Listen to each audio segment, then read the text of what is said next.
আমরা প্রথমেই বাবা মা এবং শিক্ষক যারা আমাদের শিক্ষিত করার চেষ্টা করেছেন, হয়েছে কিনা জানি না, তাদের প্রণাম জানাই আজকে শিক্ষক দিবসে।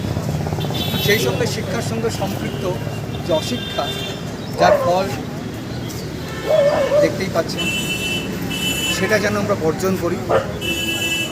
এই অভয়া আমাদের অভয় দিচ্ছে যে আমাদের সমাজ একদিন কলুষমুক্ত হবে, একদিন ভালো হবে, একদিন সুস্থ হবে। করবেন কারা?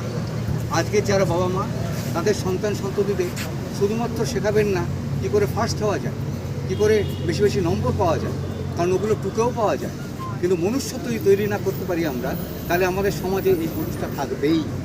তিনি যত বড় মাপেরই ডিগ্রিধারী শিক্ষিত মানুষ হন না কেন, তার মধ্যে যদি এই কলুষতা থাকে, তাহলে আমরা তাকে কি প্রকৃত শিক্ষিত বলতে পারি? যদি না পারি, তাহলে আমাদের ভাবতে হবে যে আমরা একটা উন্নতর শিক্ষার কথা বলছি, যে শিক্ষাটা কিন্তু কোনো পাঠশালায় দেওয়া হয় না।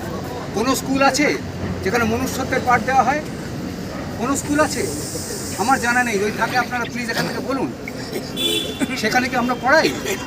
আমরা ইন্টারন্যাশনাল স্কুলে পড়াই কেন? তাতে কেরিয়ার হবে।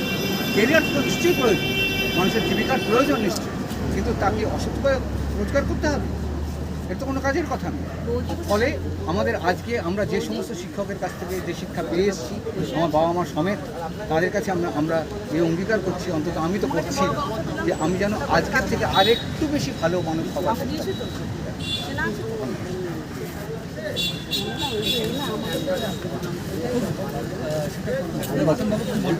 রতনবাবু আসলে আমাদের এখানে যে শিল্পীরা এসেছেন তার মধ্যে রকি চক্রবর্তী